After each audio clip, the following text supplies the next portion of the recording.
Let me step closer to the center. Hello, colleagues. I'm Anna Novosad. I will be moderating today's event and just a few organizational moments.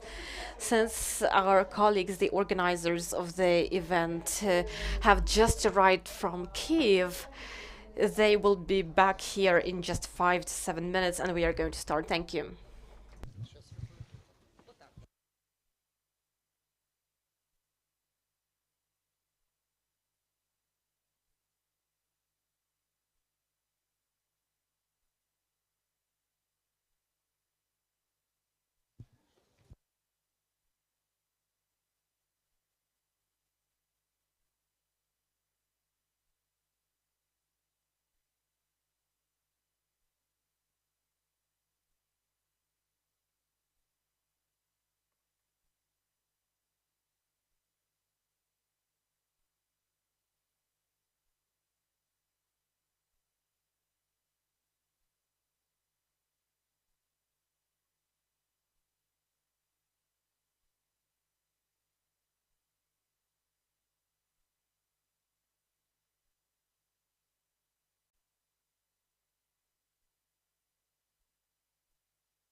Okay, ask our colleagues if they can hear us online. Elena, you should sort of fill this void. Colleagues, let me know when we can start. We can, right? Hello, dear colleagues. Hello, dear participants of today's seminar, everyone who was able to join us in Чернігів today, and everyone who is watching us online. I am happy to welcome you all at the seminar Restoring Access to Education dialogue on the role of Ukrainian municipalities in repair, recovery, and reconstruction, which is organized and supported by the European External Action Service and the You Lead with Europe program. I am Hanna Novosad. I am the co-founder of the Save a Charitable Foundation, the former Minister of Education, and I am going to moderate today's session and part of this event with you. I will tell you who is going to be with us today in our panel. Part of our participants are joining us online. Ivan Kudryavets, Deputy Minister of Education of Ukraine on European integration. We also have with us Alexandra Zarkhina, Deputy Minister of Community Development and Infrastructure of Ukraine. Vadim Nostra, the State Institution for Recovery. Peter Wagner, a big friend of Ukraine and the head of service at UFPI. We also have with us Bastian Weigel, You Lead with Europe Program Director. Before we start the discussion, I would like to give the floor to Olena Yakovchuk, Director of this wonderful school, number 3 of Чернігові, where we are located today. And in general, I would like to say that about a year ago, we started working with Чернігів, and the situation with destroyed and damaged schools here and in the oblast was very different. What the local authorities have done is impressive, honestly impressive. And thankfully, school number 3 has not suffered a lot, but it is a school which worked in the shelter the entire February and March during air raids, during air attacks. It was hiding a lot of civilians, and unfortunately 3 children of the school and their parents were killed by the Russians while they were attempting to evacuate. Olena, I'm very thankful that you are receiving guests here again, and I would like you to open this event. I'm happy to welcome you in our school, dear friends. It is one of the biggest schools in the city. Let's switch on the presentation, please. We have 60 classes today, 137 people of staff, and we always try to implement innovation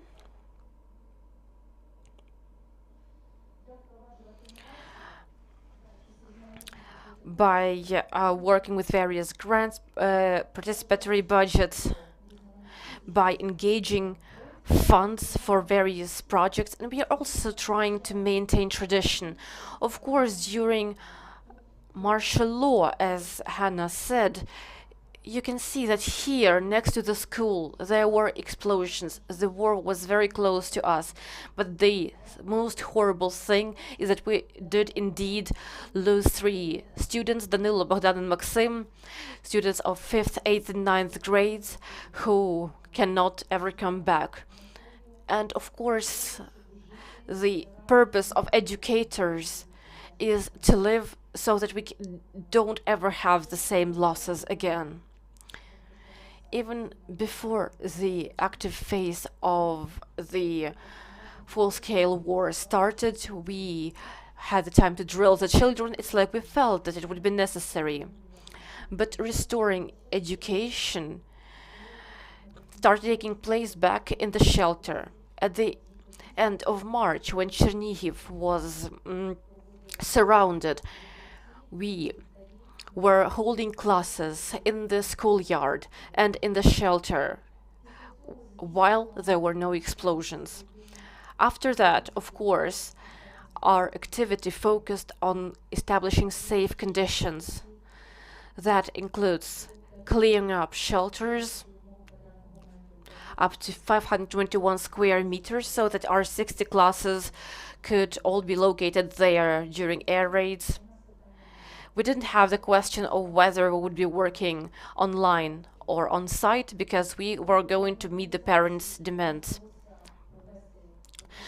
With the help of friendly organizations, we have been able to organize bathrooms in shelters. We were able to organize air ventilation in shelters.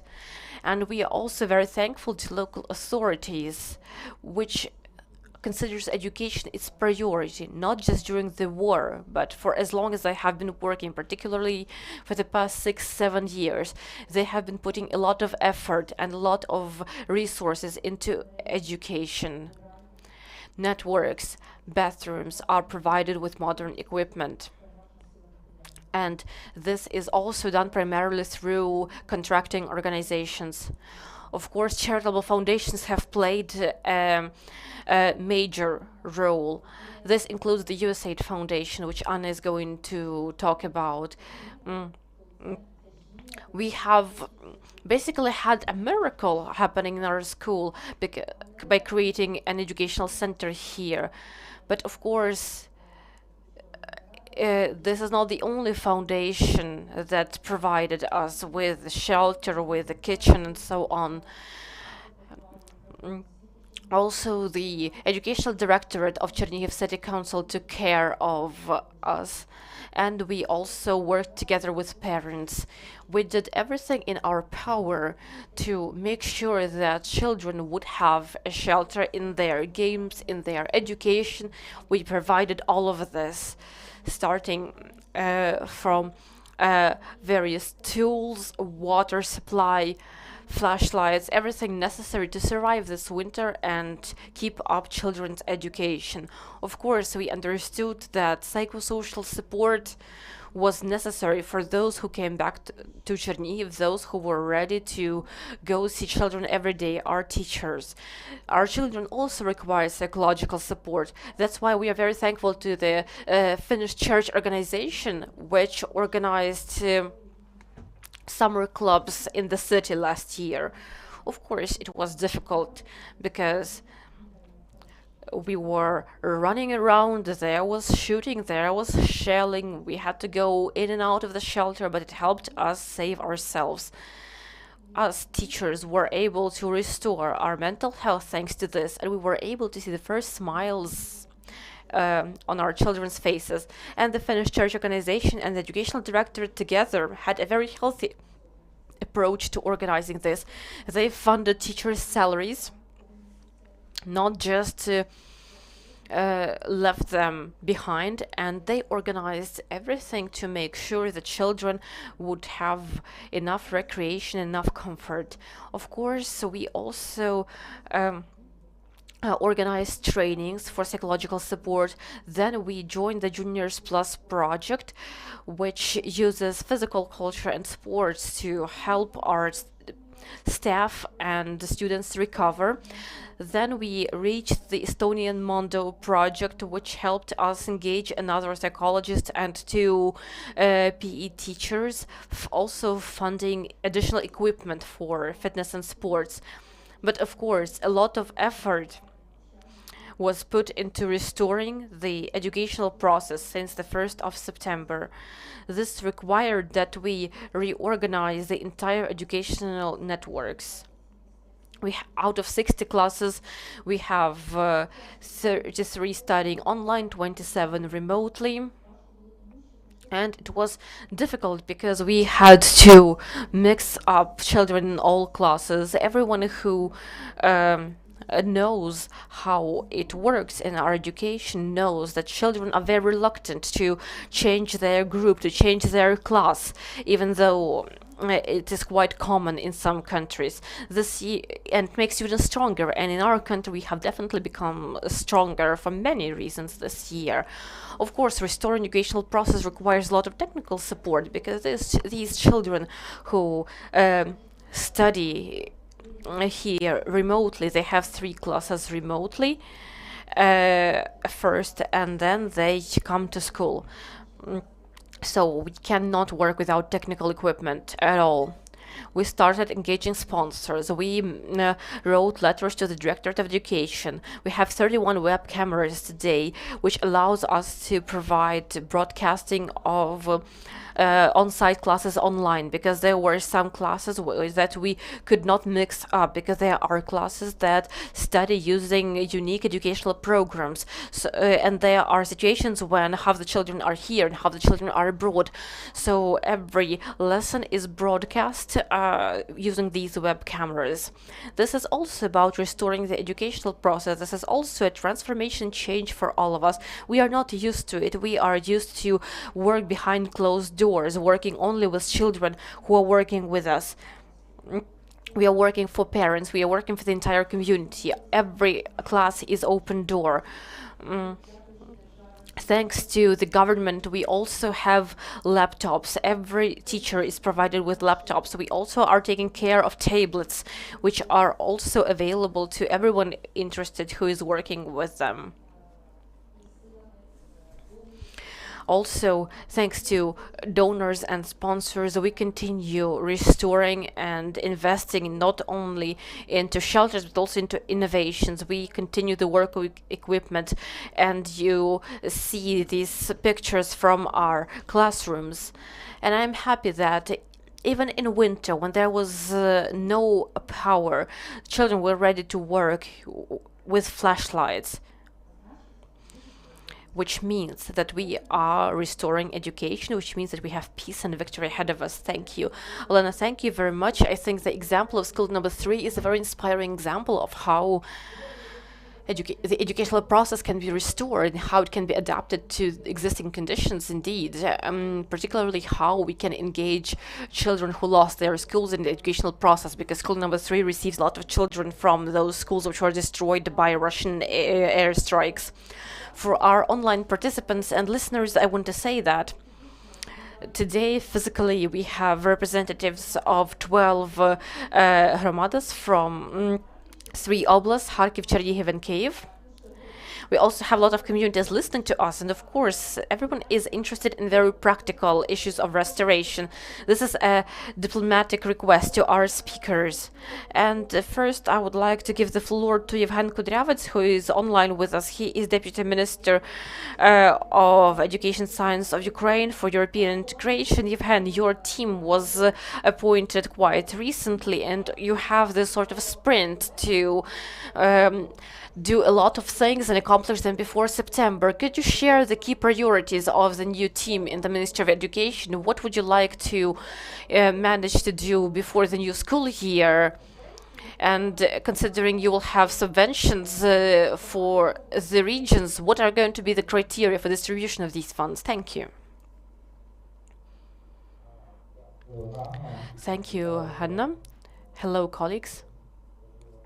This is a very important subject. This is a very important event. And indeed, Hannah said correctly that there are a lot of priorities, there are a lot of challenges in the Ministry of Education. We are analyzing needs, we are analyzing demands, including development issues. And of course, the priority is one today. This is restoring access to education everywhere. We have to do everything possible to ensure that Ukrainian children can come back to their classes, come back to their teachers, come back to socializing. And we have to ensure their safety in this process. Of course, today we are talking about shelters as the first prerequisite for children to be able to come back to schools, then providing transportation so that if there is no shelter in a certain school, children can reach a school that is farther away that does have one, so we can provide buses and things like that. And of course, we are also working on creation and establishment of these shelters where there are none. Another priority is creating opportunities for on-site education. A lot of civil society organizations are now working on creating digital learning centers, and we are saying that these centers are now one of key elements helping children to return to their educational process. On the other hand, of course, restoring access to education is about restoring the damaged educational facilities across Ukraine. There are around 400 destroyed facilities in Ukraine, and restoring them is important for children to come back to school. According to our calculations, every step towards restoring educational institutions is a step towards bringing children back to classes. To accomplish this, we are working with local authorities, with donors, with partners to start restoration where it's available. We are urging communities to prepare the cost sheets because this helps us engage donors. We are working on amendments to relevant resolutions so that educational establishments can have an opportunity to fund the development of design and cost documentation, which will allow us restore access to education faster. In addition, we launched the United 24 platform for education today, which can be used to engage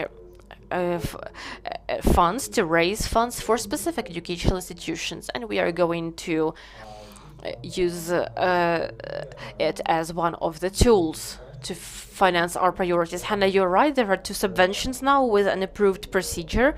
This is a subvention on the creation of shelters and educational facilities and providing schools with buses. The criteria are very simple and very clear. The main point is that the region should be able to return to on-site education, and the idea is that such a shelter should bring back more students to classes. The same idea is with the buses. The criterion is the reach of children, so that we can be certain that even with limited resources, more children will be able to gain access to education on site. These are important short-term critical tasks. In addition, the last short-term critical task is restoring and creation of conditions to access education online if there is no opportunity to go to school on site. We are speaking about high-quality online education, providing teachers and students with equipment if they do not have their own equipment and cannot afford it while it is necessary for education. We are working with our partners today to provide the Ukrainian teachers and students with these devices. At the same time, the Ministry of Education is working on starting systemic change, on continuing reforms that have already been started, and on giving them a certain new impetus. We have to understand that with today's challenges of the war, we can introduce critical change,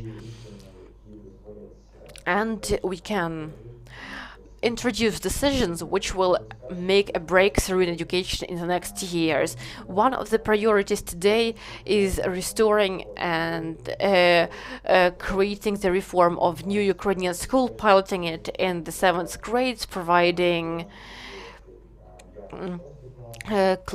grades 5 to 6 with equipment and textbooks. These are some of the key priorities since the 1st of September.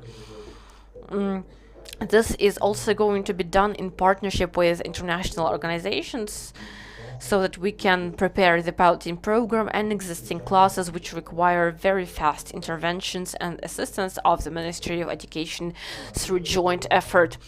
Another very important point which I have to share is that in our effort and in our results, a big role is played by the energy and synergy of the local authorities and educational institutions, because we require a lot of partners who support community development, and we are doing everything to make sure that these partners can communicate with the relevant gromadas, and we hope for fruitful cooperation. I am confident that by joint effort we will be able to restore the basic right enshrined in all conventions, including the right of children to education. I am confident we will be able to accomplish this. Yevhen, are you still with us? Because you're a bit frozen on the screen. Okay, you can hear us. Good. Yes. So I've just been informed that unfortunately Ms. Alexandra Zarkhina is not going to be present. So if you let us, there is another question here, online and offline. We have representatives of communities who want to understand like how they can cooperate with the ministry on practical level about how to find resources. And you're responsible for cooperation with donors and finding all the resources for restoration, reconstruction. So what should they do to cooperate with ministry, how they should apply for different projects to find funding and financing for different projects, and how probably we can coordinate all this work together. Thank you. I didn't hear their original speech because I actually heard translation, but I think I understand the question, if I understand the question correctly. So we talk about the model of cooperation and about what we can do if we talk about priorities. So we are working on creating a coordination platform, recovery platform, which will allow us to cooperate with international donors in all directions. One of the directions, and it's recovery super streamline, which is about recovery and reconstruction. We have been working with Ministry of Infrastructure, and they collected needs of the communities about and because it's very important for us to understand the real situation, because quite often we face that some establishments that they have certain needs in our system, but it turns out that they already covered this need and they don't need support of donors anymore. So we will do everything possible to have a very easy tool to exchange information, and if community finds a donor separately, we will know that we can work on some other directions. And at the same time, we are working with big organizations and big countries which are ready to support the system of education, and we are going to have two-way communication, so that depending on the need of certain partner, we can select those schools which can be restored, because different partners they can choose in which regions they are ready to work and cooperate and where they're not ready yet. And of course community cooperation is very important here. So we will be able to exchange information and to work together. Thank you very much, Yevhen. I know that you need to leave because you are now in London. Thank you very much for finding the time, and I would like to add from me personally that I hope this innovation funds, which regions will get for shelters, they will be allocated like transparently and clearly, and they will cover the needs rather than how close they are to the government. And Mr. Vadim, now the question is to you, because Ms. Alexandra couldn't join us, so now you are going to represent two institutions. So Mr. Vadim is Ukrainian State Agency for Infrastructure, Restoration and Development, Head of Implementation Unit. So the Ministry for Development stated that there should be very clearly defined rules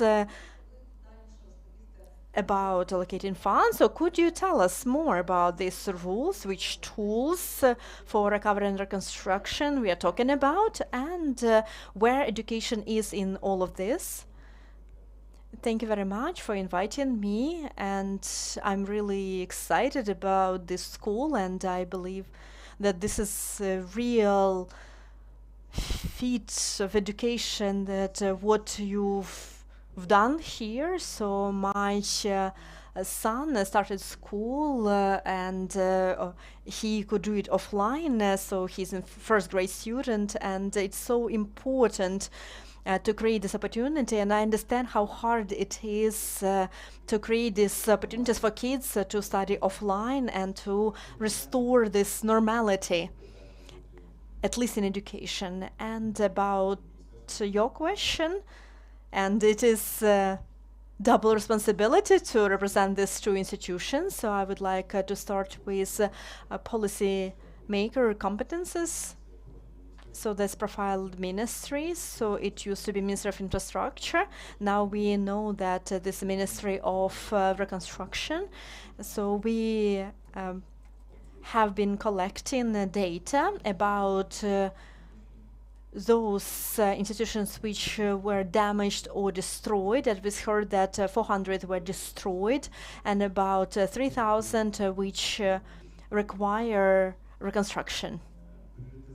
So the priorities of these institutions, about the order of their construction, that's actually the function of the ministry. And the criteria which are used, of course, we analyze 11 regions which were the most damaged and which went through the most negative impact of military hostilities.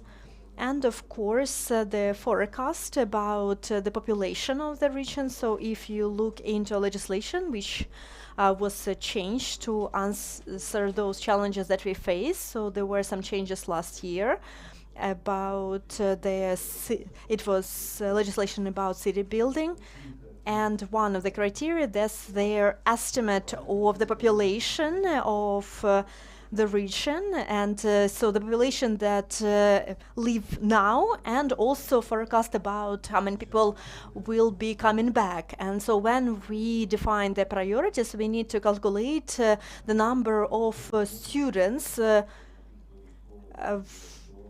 will be studying, and so maybe in some regions only one school is going to be restored, and then the second will be as the future prospect. And especially when we talk about some territories where we don't have expectations that we will go back to the number of pupils in these municipalities, like the number of students that was there before the invasion started. And for me personally, I am responsible for implementation of the projects which engage international funding, and of course for the agencies, so we are focusing more on infrastructure projects and with big budgets. But for me, it's very important to listen to the needs, so from the grassroots approach, so I understood that we will need to meet somewhere in the middle, because usually we work with these big infrastructure institutional projects, and of course there are many priorities about restoring bridges and roads, and we are working at border crossing points because we need to focus on export potential to support our economy, but at the same time, it's very important to discuss the things that we're discussing today, because everything starts with school education, and sometimes even preschool education. So the role of the agency, if I focus on the agency itself, so when we receive the projects from the ministry, which are already the priority, so to have negotiations with all donors, international organizations that we cooperate with, to match, basically to find the best organic partnerships of our partners and the communities. And I will quote Mr. Yevhen, we really have the request to local communities to talk about not only about the needs, but also preparing documents and to calculate the budgets for this reconstruction. And I used to work in Lviv city administration. So we understand that on local level, people need some support to understand what documents we expect from them, what is the quality of the papers that we expect, and so we are looking into funding of this, because not all communities can allocate the funds to prepare these documents, to prepare this project. So these are not as huge investment as the reconstruction and rebuilding itself, but to prepare these documents in high quality way, we need to help the communities. And we created a department, and we are launching the work of this department to support those who are going to prepare the financial documents, to give them the list and to give them the requirements of what they need to be part of this project. So I think that's all I can say. Thank you very much for this invitation. Thank you very much, Mr. Vadim. I will have more questions for you. I will have some clarifications. But now I would like to give the floor to Peter Wagner, so Head of Service of EU FPI. And I hope that I will not cross the line if I say that it's a huge achievement that European Commission supports the reconstruction of education. It happens because Peter supports us. So, Peter, I have a question to you. So why, for you as a representative of European Commission and for European Commission in general, why is it important to restore schools, and why is it relevant? Because from many partners, we hear that why do you need to reconstruct schools if you are still under shelling from Russia? And what is the role of the European Commission in this process?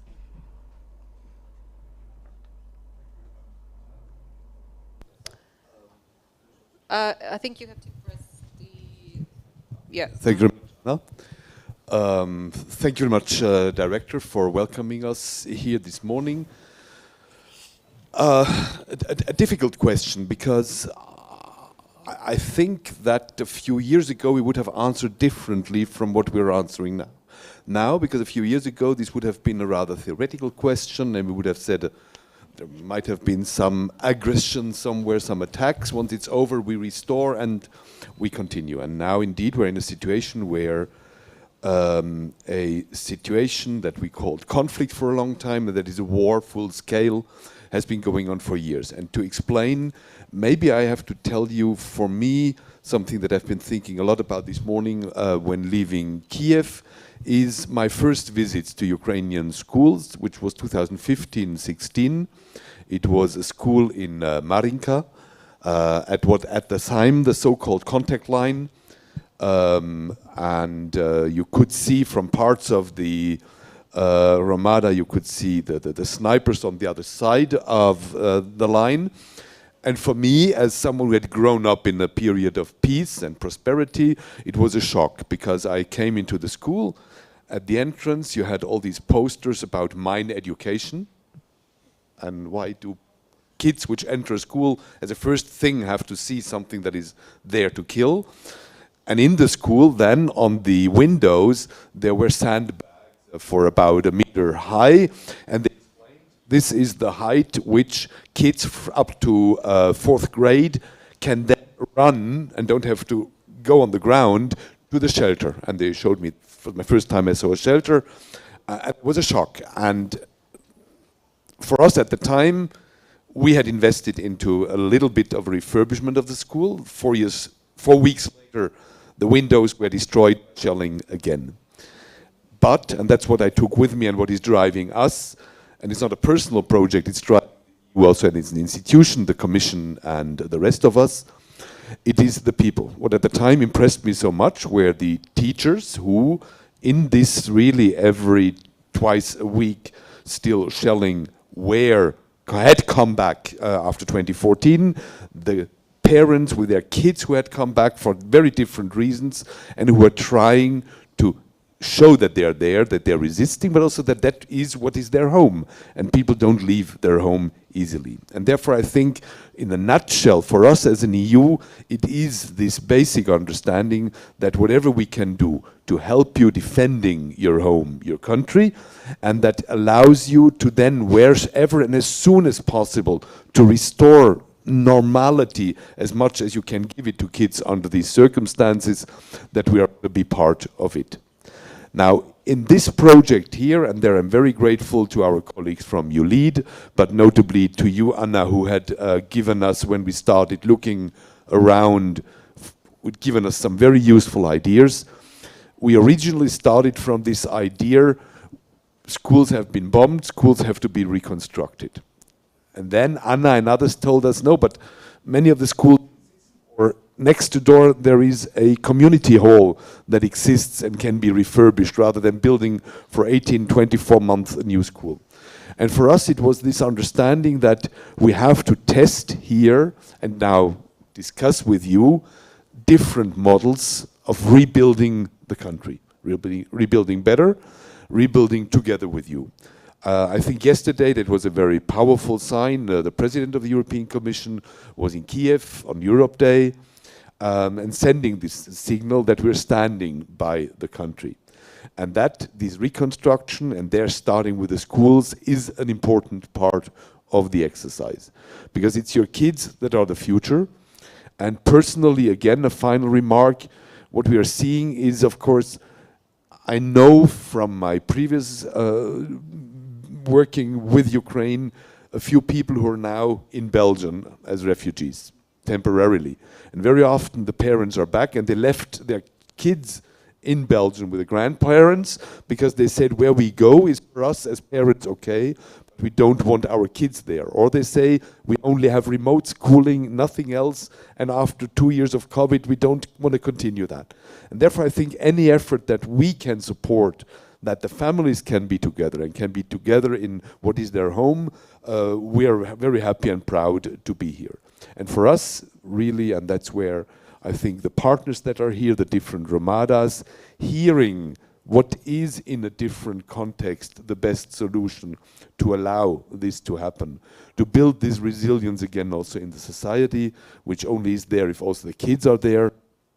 That is for us also the purpose why, and I'm very grateful that you offer us this opportunity to exchange. It's a bit unusual project for the EU, but in special times you have to sometimes test special ideas. Thank you.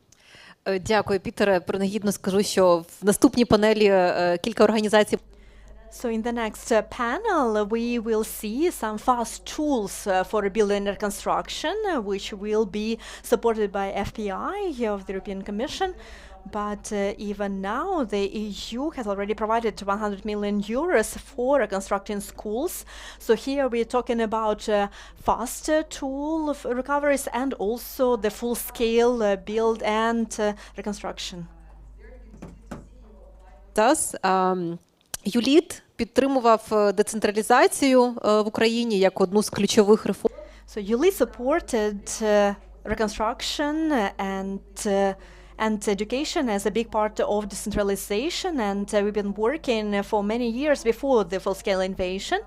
And Bastian, now you are now working with a new approach to education. Why is this a part of your mandate? Why is it important? And what are your plans for scaling of this work? And how you're going to help communities to restore access to education? Dear Deputy Minister, dear Vadim, dear Peter, dear colleagues, first of all, I want to say that it's a privilege to join you virtually today in Chernihiv Secondary School number 3, which is a great example of restoring education through its digital learning center, and not just serving its own students, but taking students from neighboring schools too. And this center was the first created in a shelter and became a real safe haven for the students and teachers in winter time, when the city was constantly without electricity and sometimes without heating. A point of resilience was created and equipped in this school, serving all the people of Chernihiv who needed help. Through the walls of the school were not considerably damaged, it survived the horrors of war and stayed resilient. In many ways, schools like this one are the answer to the question of this session: how are Ukraine's municipalities building back the school system bottom up? The City Council has been proactive in using available funds, in this case the education subvention, but also in seeking help where it can find it. Here, with the assistance of the charities Save the Children and the support of Save. The school administration, in cooperation with city and oblast departments of education, made everything possible to restore the access to education and also extracurricular activities, which are very important for the child development. This shows the power of both local self-government and partnership, which is essentially what You Lead with Europe is about. As you might already know, we are active in supporting municipalities across the whole of Ukraine through our 24 regional offices, and our focus has always been smaller communities, which are mainly rural in nature, have fewer resources, and can require more hand-holding help. But whether you're a major city like Chernihiv or a small village, one truth is universal. Schools are the heart of the community, which is why the Russian invaders have targeted them, occupied them, looted them, to try to break the spirit of Ukraine's people, and have failed to do so. Schools are more than buildings and more than places where children come to learn. They are where children meet their friends on a daily basis, where parents and families come together. They are part of the glue that binds local society, and this is what makes building back bottom up better and as quickly as possible so important. This is why You Lead's Resilient Schools initiative for municipalities is not just about repairing and reconstructing damaged schools, although this is essential. It is also about restoring places where children can learn in person with their peers, not only through a screen if they have a phone or a laptop, and to socialize, which is so vital to their personal development. It's also about providing safe spaces so that children can rebuild their confidence together following so much trauma from war. It's also about recognizing that every school is autonomous, but also as most successful within a wider system, both nationally through the new Ukrainian school philosophy and locally, and encouraging networking across schools, learning from each other as they manage through the war, beyond, and to keep education going. Following this session, and after hearing from the Chernihiv Oblast Military Administration and City Council about all their outstanding efforts to restore education despite the huge challenges, you will hear about the actions and plans of our 3 excellent partners in the Resilient Schools initiative, Saved in creating digital learning centers, Brave to rebuild on repair and small-scale reconstruction, and Prosvit in creating that safe and conducive environment to learn and network, each of which is contributing to this vision of schools at the heart of the community. I thank also very much the European Union for their trust and in funding this opportunity, and I look forward very much to the presentations and believe we will find even more answers in the discussions that follow this afternoon. Thank you. Бастіна, щиро вдячна і Bastian, thank you very much. And you know, Peter said that education is a slightly unusual focus for the European Commission, and what they are doing now would probably be impossible before the full-scale invasion. But it is becoming evident for everyone that education is becoming one of the key criteria of bringing people back, bringing women back, and reintegrating them into the community life. Because when there is no kindergarten, for instance, how can you count on women to come back and to go back to work? Because unfortunately in our society it is still primarily women who are children's caretakers. So education is indeed a critical point in restoring communities. And I have the same question for Vadim, for Peter, and for Bastian. What do you think? What is the best approach to this rebuilding? Is this bottom up? Is it centralized? Is it something in the middle? If it is in the middle, then in what way? Before the full-scale invasion, we had the decentralization reform in full swing, and particularly in education. Now we see that a lot of things are being centralized. For instance, the Ministry of Education is now going to finance oblasts rather than communities directly. How do we balance out the needs, the resources, the requirements, and how do we make sure that this approach works best for everyone? Vadim, let's start with you as a representative of the government. Thank you. This is a very important question to answer. First, I want to say that I am always in a certain controversial position when we look at the role of government agencies, because at this point, government agencies are highly centralized, which might make sense right now, because there are communities that have not been restored yet and that cannot function fully. For instance, because there is no local management which could start processes on site. In addition, since 2015, I was a member of Kyiv City Council. I worked in municipal management in Lviv City Council, and I think it is our biggest advantage that we have strong, effective communities. And the process that existed before the full-scale war started, the level of decentralization that you mentioned, which we were able to achieve, is actually a prerequisite for us moving on, both bottom-up and top-down, and this is, of course, highly important to find these compromises, to avoid centralizing things that don't need to be centralized, and also to ensure that agencies like ours don't become a narrow point in the project, because there are going to be a lot of projects indeed. We have to work directly where there is no other option. We are ready to be the procuring agency or the organizing agency when there are situations where this cannot be done on site, especially when we are talking about the pilot portfolio of these projects, which is probably going to be implemented exactly that way. Although for me, I would say that it seems quite unstable when we remove the function of an administrator or a procuring entity on site. But this might make sense where there is a lot of damage or a lot of destruction. That's one thing.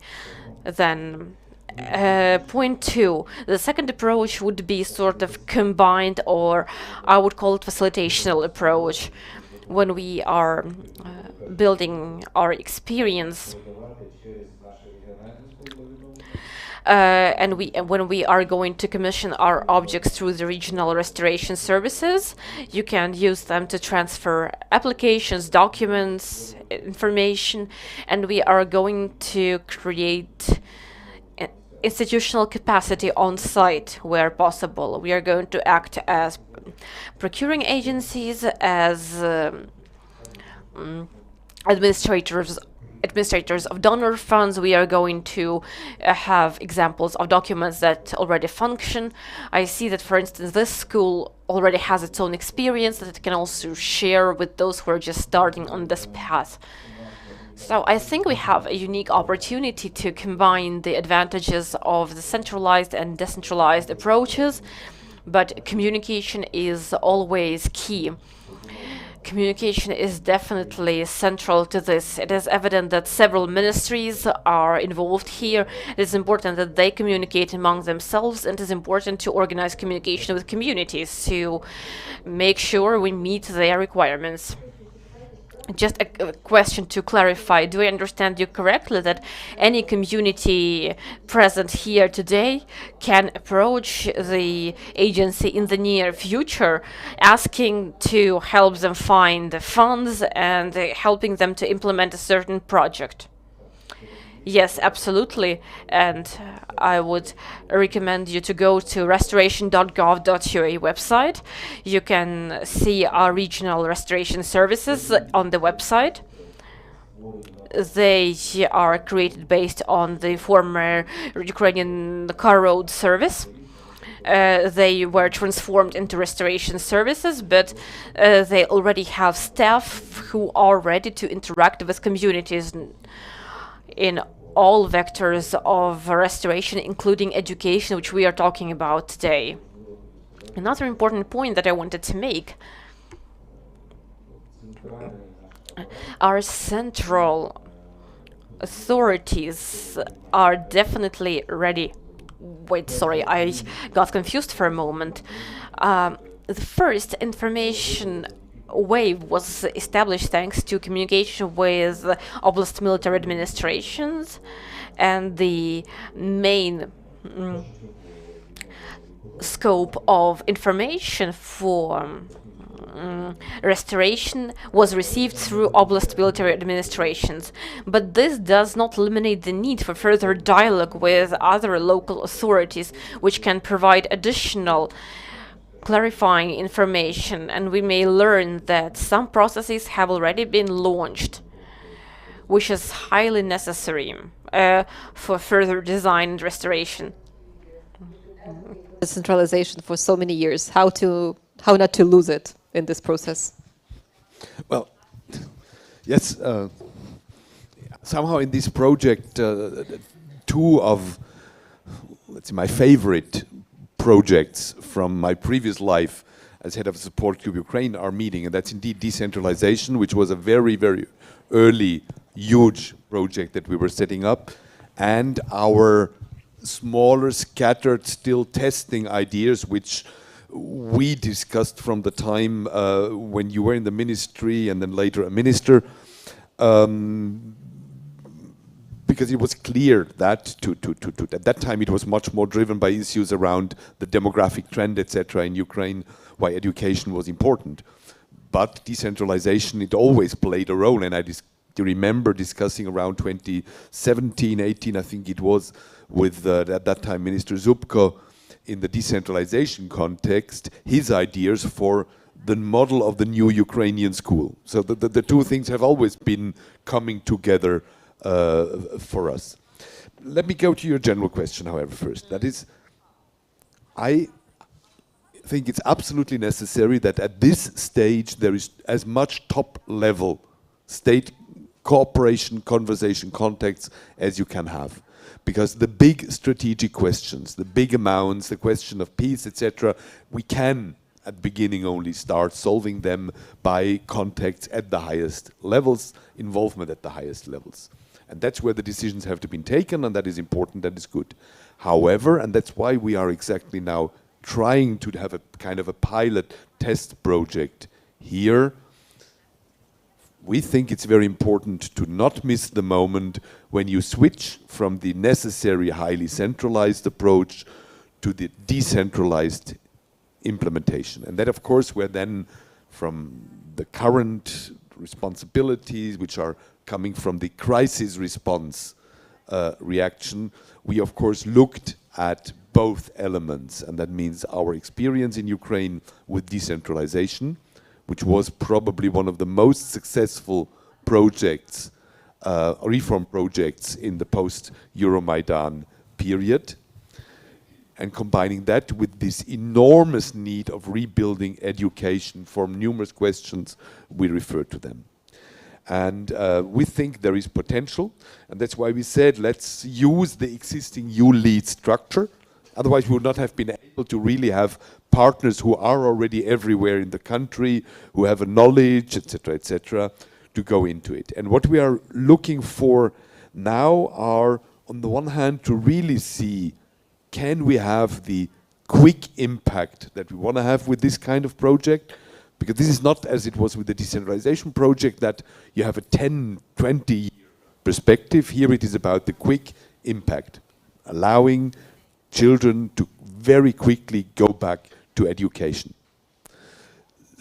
That, I think, we see good progress. Secondly, it is what we call the subsidiarity. That means there are elements which should be dealt with and are much better dealt with at the local, maybe at a regional level, and where the state doesn't really understand. And what does the state know about schools? And on that one, I think we will, in this project, or I hope that in this project, we will get ideas, because the ideas for this kind of work are coming bottom up. And I remember my first post-February 22 visit to Ukraine last October, when we were having a discussion with another colleague from the reformers side on the Ukrainian end, and he was heavily lobbying for damage assessments using drones and satellites, and say we can see exactly by how much the schools have been destroyed. And then Anna said, yes, but do we know whether these 3 schools in that city were already necessary when the full-scale invasion happened?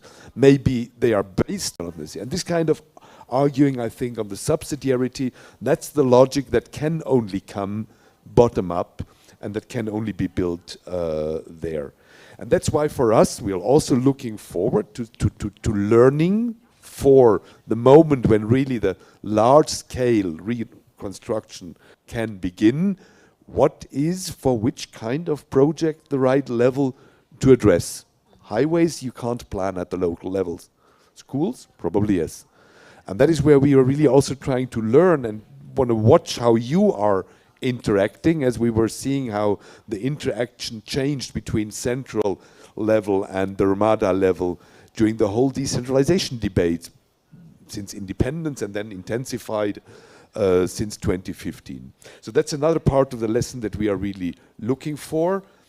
And we had some discussions where we were wondering, is online still necessary? Is it not time to change? And now I think one of the first lessons we learned is, yes, unfortunately, there are still too many situations where the backup function or the additional element of online is necessary, but it can also be replaced by other things. And that is where really for us this coordination among all of you and the different levels is so important, and why I'm also looking forward to the civil military administration, their view, which is a very special one, which is different from the pre- and post-war situation, but it is where we are now, and that's what we have to live with. So for us, I think this commitment is there, the understanding is there, but we also have to learn which are the most needed and best targeted ways of supporting you. Thank you. Thank you very much, Peter. Bastian, I turn to you here. You have also great experience in decentralization efforts. You've been advocate to that. How to preserve it and how to make sure that there is this level playing field, right, between the state, oblast levels, but also the level of communities. Yeah, thanks very much.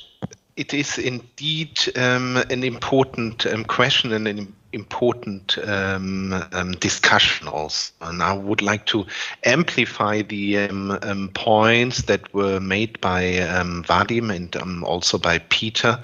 And especially also my thoughts here revolve around the principle of subsidiarity.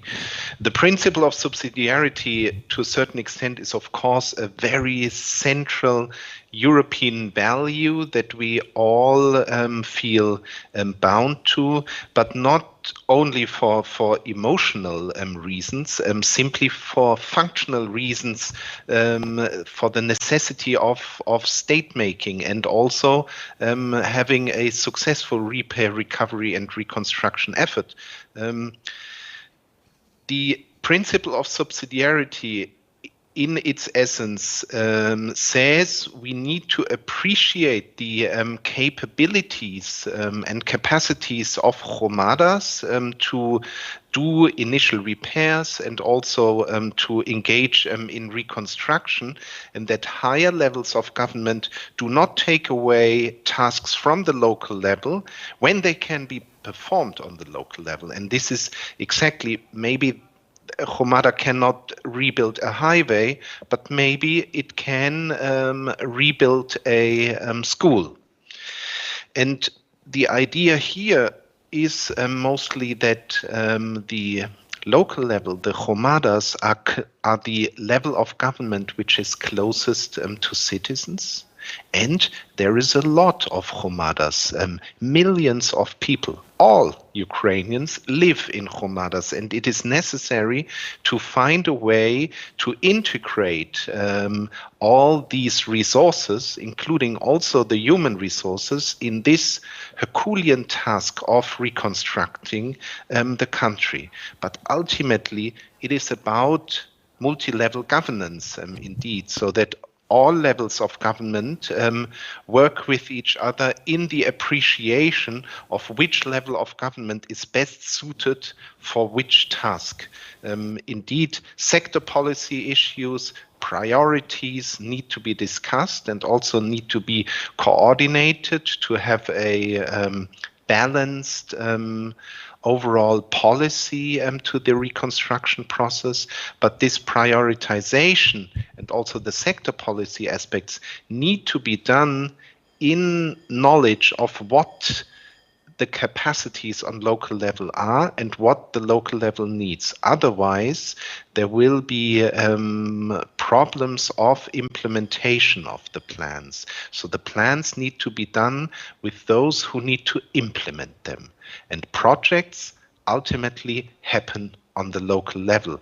And so decentralized implementation will always play a role, and all levels of government need to work together here. And I'm specifically thankful also that Vadim here as a representative of the state agency, but also in the discussions of the state agency, I understand the national level is also fully aware about these aspects, and it is necessary to work together and to support how the other aspects of the reconstruction process, which are also important, like transparency, fight against corruption, speed, absorption, are all discussed alongside the priorities. And I think in a united way among all levels of government, this process will be successful.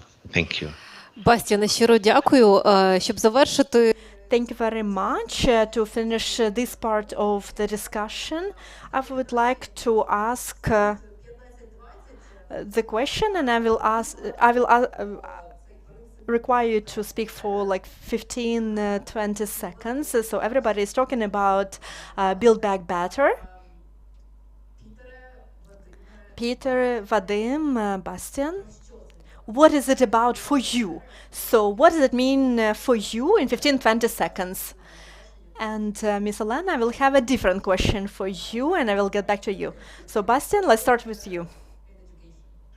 For me, Build Back Better is not only about better hard infrastructure, it's also about building back better institutional infrastructure and understand that institutional frameworks and the good governance is part of Build Back Better as well. Thank you. Thank you. Peter? It's about self-determined people being able to rebuild their home in the way they want it, to live in the way they want to live. Дякую щиро. Пане Вадиме. Thank you very much, Vadim. You know, I understand really well that school in this case is not just a building, and it's very important that it's educational function, the same as we talk about healthcare. So it's not just important to rebuild the walls and how the school is going to look, but to have all the equipment and tools, to have a modern educational process, and that's what we see here. And not all schools were role models even before the invasion, but now we need to provide our students with as modern equipment and tools as better. And this is a part of Build Back Better for me, and also built to suit our needs. So to actually face our current and future needs based on our estimate.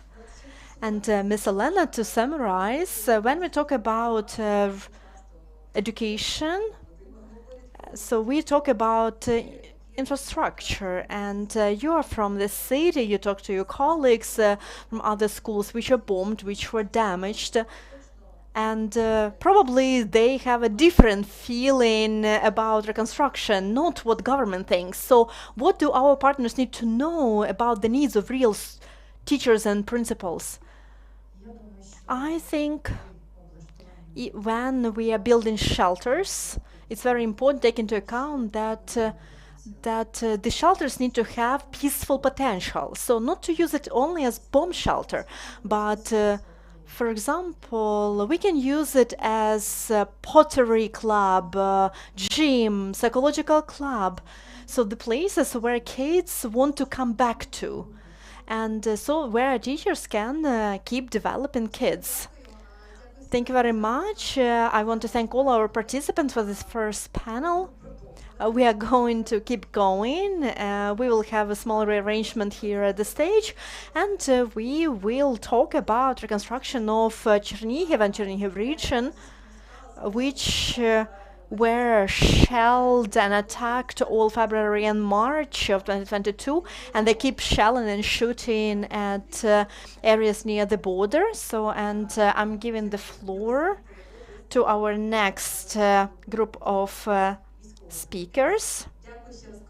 Thank you very much, dear colleagues. Let's switch.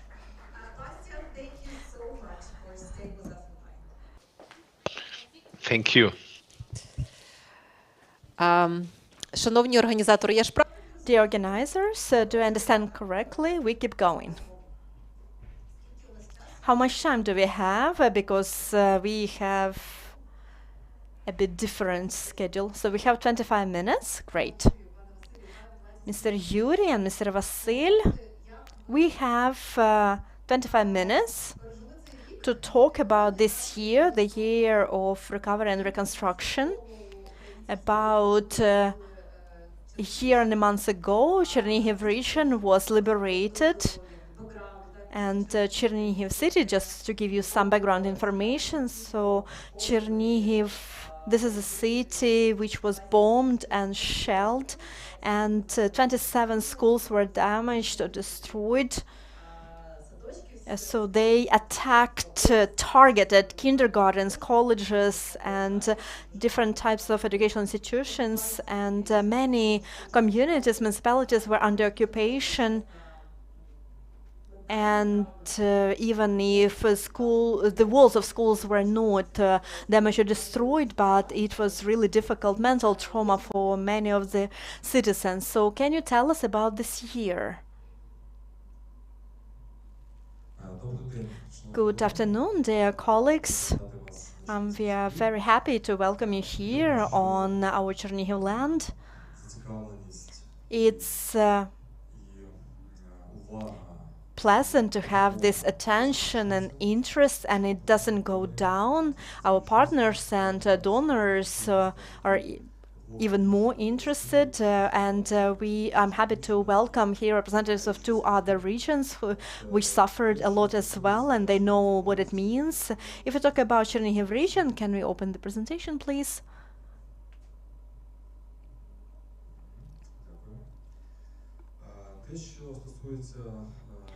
So if we talk about the region, so just a few words. Chernihiv region, it's a small region, only 900,000 citizens, but it's third by its size. We have 907 educational establishments, and we have the lowest density population in Ukraine. It's 67 people, but in some areas it's like 7 people for 1 square kilometer. So we understand the density of population. Of course, it increases the number of educational establishments, and every year we have some issues about using funding for all the educational establishments that we need. And the border with Belarus and Russia, that's 459 kilometers, which doesn't allow us to have a peaceful day or to feel safe in one day. Unfortunately, during the active hostilities, and it's still going on, yesterday, for example, at 10 a.m., there were 64 hits near the border, but it happens every day throughout the whole period, and during their full-scale invasion here you can see 143 educational establishments. So you can see that this preschool, school, and higher education, and they were damaged to a certain extent. This year, we were not just giving up. We cooperating with donors and the state, regional, and local budgets. We managed to reconstruct 70 educational establishments completely, but we still have something to work on. And we are working on 34 more establishments, and 32 more, they need some work to be done. But here we did all the work which allows us to start educational process, but we still have a lot of issues to work on, what we can improve, correct, and make it better. So today the school number 3 showed to representatives of communities what we should aim at when we are reconstructing schools. And I think that this is a good showcase model, and that's what we can do in other communities, so that's what our goal should be. If we talk about the educational process, of course, safety and security, that's the most important thing. And for us to organize educational process, we need shelters. And now only 53% of educational establishments in the region have their own shelters. Yes, they are possible to use and meet the requirements, but the shelter that you saw here, that we know that Chernihiv has some good shelters, but in smaller communities the situations are different. So some of them are possible to use, but we definitely can make them better. And the communities use their local budget so that kids could go to schools offline, but we still need to invest a lot into improving the conditions in these shelters. Moreover, 192 educational establishments, they don't have any shelters. So they don't have shelters in the establishments or near this establishment. So almost 200 of them, which means that we need to invest funds to build shelters, because we understand that after our victory, this will be a key requirement, and shelters will be important for any establishment. And 225 shelters, so they can rent, which are in the close proximity and which are allowed to use for safety of our kids. Also, today we talk about transportation. If there is no shelter, then kids can be taken to other schools, but we have problems with school buses. And the need is only increasing. We are trying to add buses, but before the invasion and now, so we still need 63 buses to organize transportation of that number of kids, which we have now. Take into account the routes which have been developed. You can see in the presentation there's about 10,000 kids from more than 800 municipalities.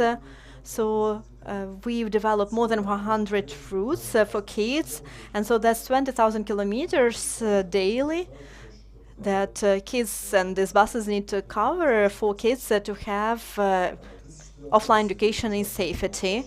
We lost more than 30 buses, and so we still need 63 buses to organize the whole process. We are really grateful to the Ministry of Education and Science.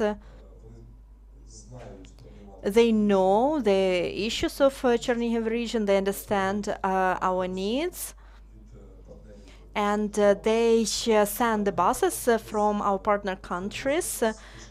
So we got more than 10 buses this year, but we definitely still have what to work on. If we talk about educational process on different types of formats, every day, every month, the situation is getting better, and our task is to cover kids offline, because distant learning has separate issues. You can see that there is certain trend. So since the beginning of this school year, so we've doubled the number of schools that can teach offline, and also we decrease online. But the issues here are that the territory near the border with Russia and Belarus, we have a lot of issues with GSM connection, with the internet connection, and online education is quite problematic for that reason.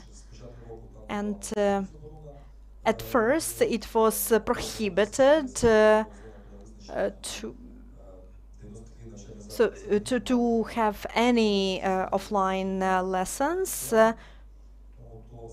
Now we've adjusted this norm. Of course, we coordinated with the military administration, and we defined only like a smaller number that's more than 2,000 kids who cannot study offline at all due to proximity to the border. And as there is problem with access to the internet, the kids need to use the devices. So we are trying to work with donors and the ministries and the Oblast administration to provide the kids with computers so that they could study and they can get all the information that they need for visiting lessons. We have some improvements, but we definitely have something to work on, and I want to thank all the partners who who focus on creating educational centers and providing computer equipment. And I also want to encourage all people who are present here and who join us online to about shelters, because we cannot organize a safe process without shelters. So what to do with those establishments if they don't have shelters at all? So now they work online, and the region got 58 million of subventions to organize shelters. And we are planning that the majority of these funds will go on construction shelters from scratch, because for repairs we can use local funds or funds of donors, but construction, that's big projects, and that's about 6 million, for example. So do you mean you will need to have like some huge buildings so that you are going to dig up, or can you give any examples what exactly you're going to build? Yes, we have 3 or 4 proposals and drafts which professionals developed. Some of them they can be built as modular. Some of them we need to dig up, but it will depend on the number of people that need to use the shelter, and of course schools which have over 150 kids, so it means that we'll need shelter for more than 200 people, which means that we need to go underground and to have so to build shelter underground according to all the requirements, and we can share these designs with our neighboring regions. I would also share these projects with our partners, because such newly created shelters next to educational establishments can be perfectly used for all other educational activities when there is no air raid. They can be multifunctional and used not only for hiding during air raids. This may be one of the vectors of work with the recovery agency, creation of such good model shelters built from scratch. This is what Olena talked about. The director of the school, that these shelters can also be used for other purposes. Thank you very much, Vasil. Chernihiv has survived horrible things, and the fact that you and your partners and local authorities have done so much for restoring the city this year, this is nothing short of phenomenal. Could you please share your experience and maybe some recommendations about what communities can do, for instance, in Kharkiv Oblast, which was partially deoccupied later? Thank you, Anya. Thank you to the ULEAD team for this opportunity to share experience. But also, I will be honest, in addition to sharing the experience of Chernihiv, we will voice some needs and problems and issues where we really need help. We are thankful to representatives of the European Commission, because representatives have already been in Chernihiv several times. They have been following the implementation of projects by FCA, and there is basically a certain idea of the work that has been done. In Chernihiv, the number of children of preschool age were about 12% remaining in the city. and almost 17.5% of school-age children. And we understood perfectly well that the destruction that took place in the entire city, the destruction that had to do with all sectors of infrastructure, including the educational sector, unless we could focus on restoration of educational institutions very urgently, people who left would very probably remain in the territory where they went. So there was a lot of work done, and on the 1st of September 2022, the number of children in preschool in Чернігові was 83%, and the children remaining in the city of school age was 69%, almost 70 actually. So essentially, all this work, all these efforts of the local authorities was rewarded with people coming back, and we are really happy about it.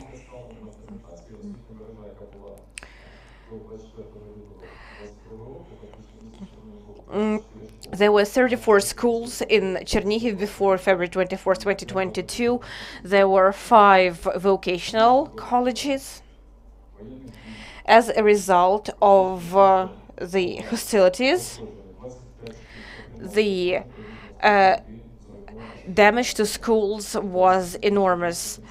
37 kindergartens out of 52 were damaged to various degrees. 2 schools were destroyed completely. 4 vocational schools out of 5 were damaged. One of them is heavily damaged. I will share more about this at the end of my presentation. So essentially 80% of the educational infrastructure of the city was damaged or destroyed. What did we start with in April? We wanted to realize the scope of destruction, at least visually. I'm not going to tell you all the numbers, you can see them in the presentation, but the main part of destruction is windows, doors, and audit of the equipment that was lost. All teams were very concerned about this equipment because it had taken a lot of effort getting it. And all members of those teams were so concerned that they tried to do everything in their power to hide that equipment if there was a basement, for instance, or take it home, or lock it up, or protect it in some other way, because they realized it was threatened. Everyone wanted to be able to come back to schools later and continue working with children. And the first challenge that we encountered is the repair and restoration. All the repair works took place using 3 major sources of funding: the city budget, charitable help, or donor help and partner help, and the municipal budget.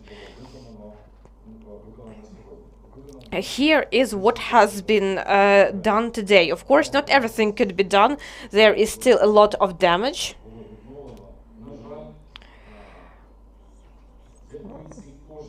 If this money was used for development and improvement of things that existed before, the effect would be much bigger for the creation of educational opportunities for children.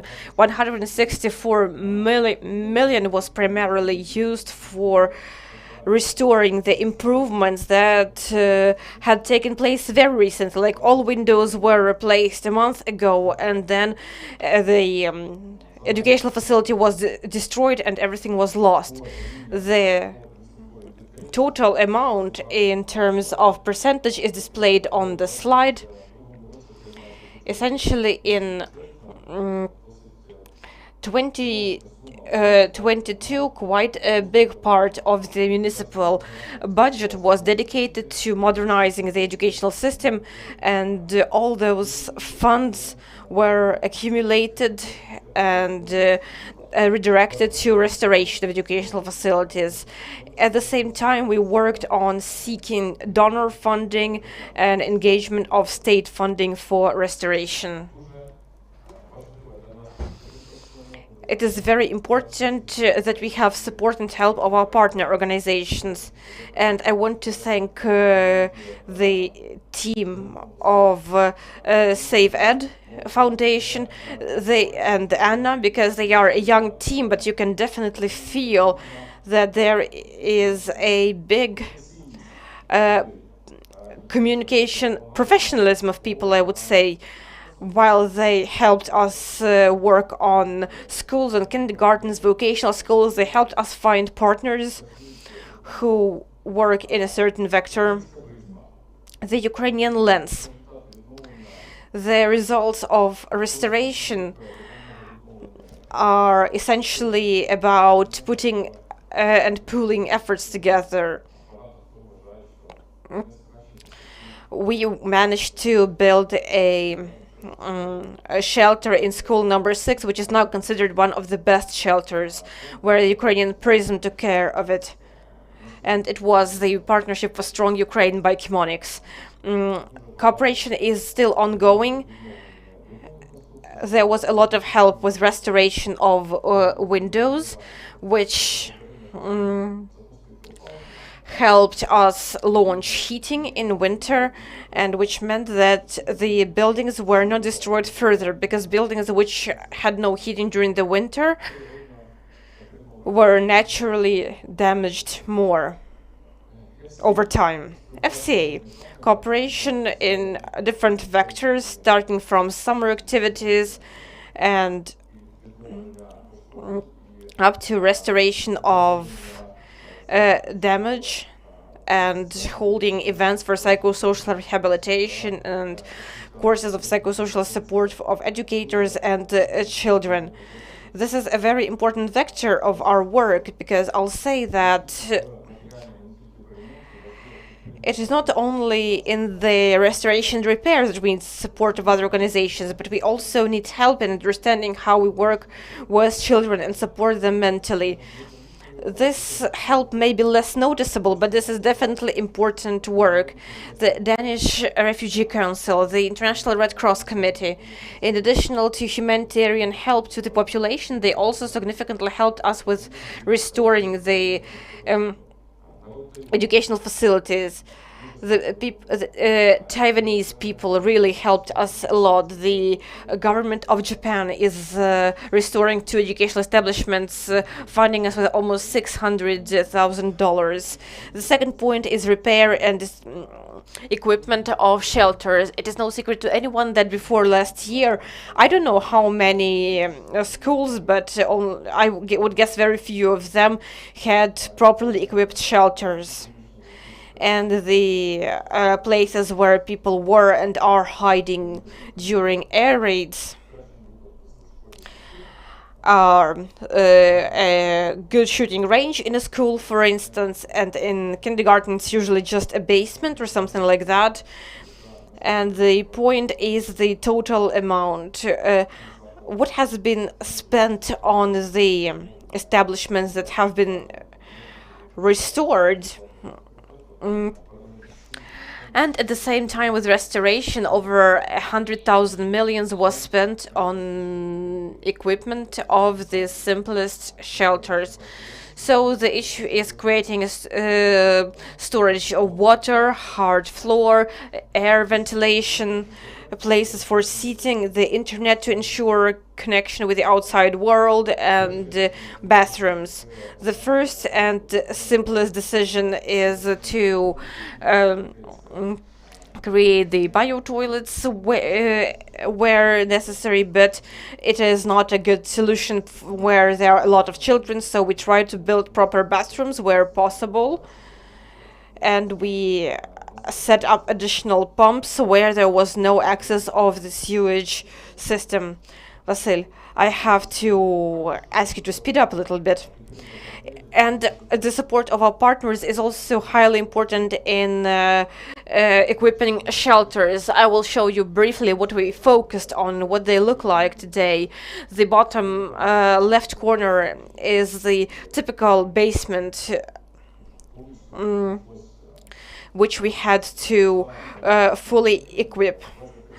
Over 100 million hryvnias, 123 educational facilities restored their work, and now they are using the simplest shelters in their buildings. Here you see the Eastern Europe Foundation,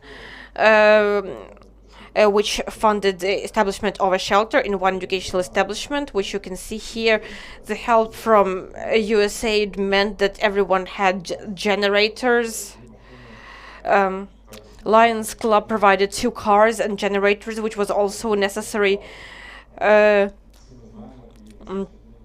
the our international also equipped our invincibility points. And these were primarily educational establishments because they had basements which were quite easy to heat, which is why we focused on providing invincibility points in educational establishments. And the third challenge is organization of remote learning. Essentially, every education institution had to change their focus, which is what Lena Yakovchuk spoke about.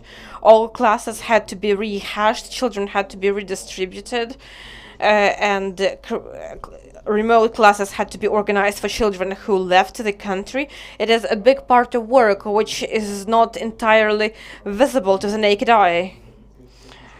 Help with computer equipment was necessary for both remote and on-site learning. Digital education centers, there are 4 of them in Chernihiv, in different locations in different districts of the city. School number 3 is special because the digital education center based on the school was created in an underground facility, and in practice this proved to be the best decision because it can also be used during an air raid during the entire class. An important issue is inclusive education. Chernihiv wanted not only to help children in general, but also specifically meet the needs of people with special learning needs. That is why we provided on-site and remote learning, which was equipped for such children. Vasil, can you just speak about needs, because we do have to wrap up. But looking at the list of your partners, it seems like you have done everything, but that's not true. Yes, I understand that it would seem like we have accomplished everything we wanted, but in fact, there is a lot of necessary help that we require today, and I would like to point out what we think about and what we speak about with our partners. We would like to implement projects which would help us work with children tomorrow, because even if we speak about computer equipment, we bought the most contemporary laptops 2016, 2017, but they are already getting old because of how fast the progress is happening. We showed how much progress we achieved thanks to the community, but unfortunately we don't have that opportunity to change equipment regularly, and our priority issues for the future include the following. Of course, we would like to continue repair works. Today, 28 schools out of the 31 that exist in Chernihiv work on site. 21 since the 1st of September, and the others were launched during the year.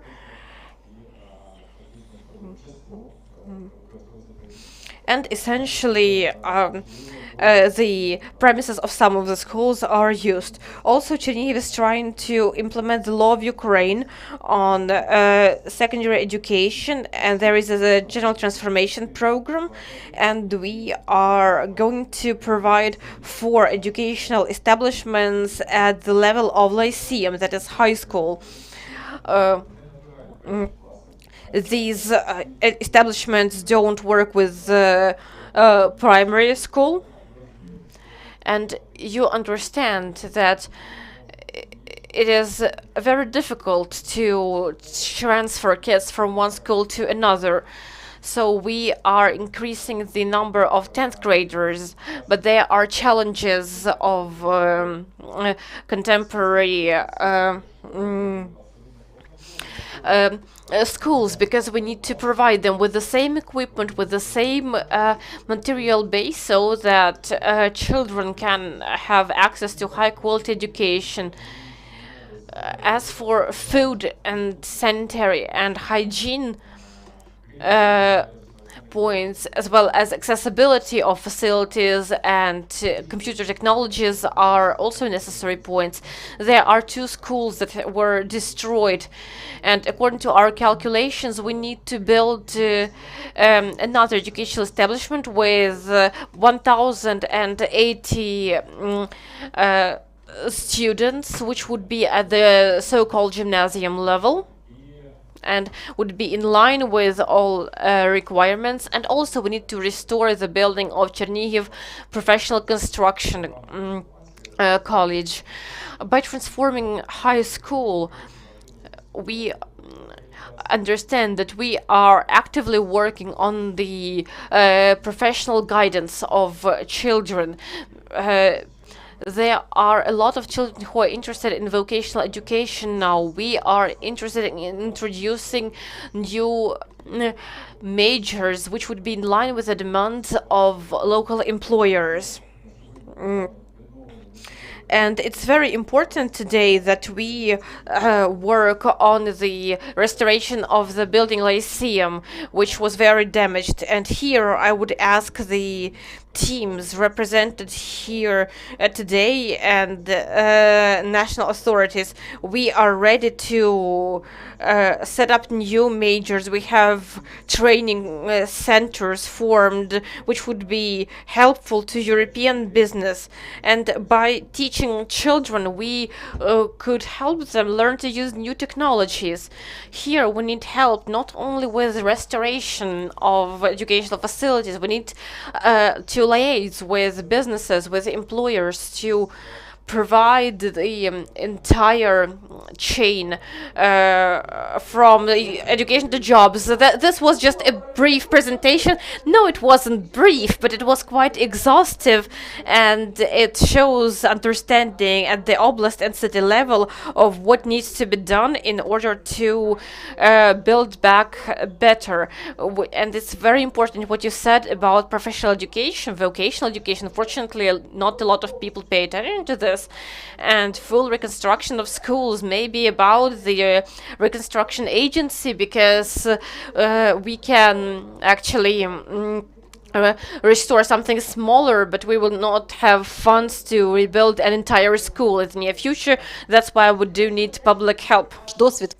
Thank you very much. I think the experience of your region and shows that it's a great cooperation with those people who can help, and using even tiny resources that you have in the most effective way. Dear colleagues, we'll continue now. Thank you very much, Mr. Yuri and Mr. Vasil. A last comment that we are open for cooperation, and if you're watching us online, we have contact information on the last slide. Thank you very much. We have the last session before the break. I know if we take a break, then you will not come back. But we have 3 organizations which are going to be supported by ULEAD in the framework of this initiative.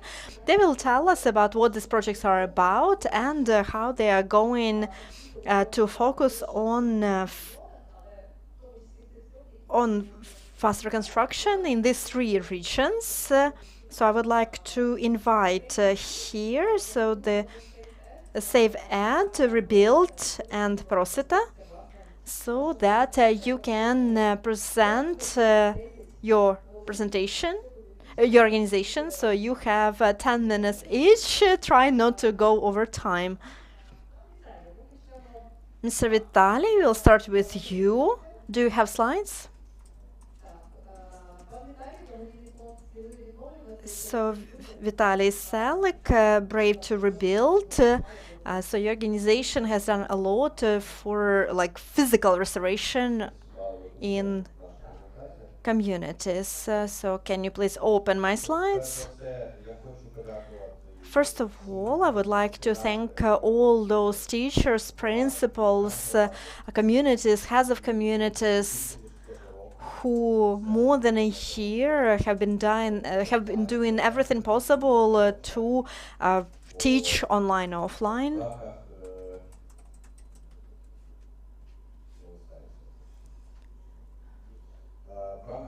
Because as when we're preparing for our project for the past 3 months, we visited 25 schools all around Ukraine in 3 regions, the Kyiv, Kharkiv, and Chernihiv regions.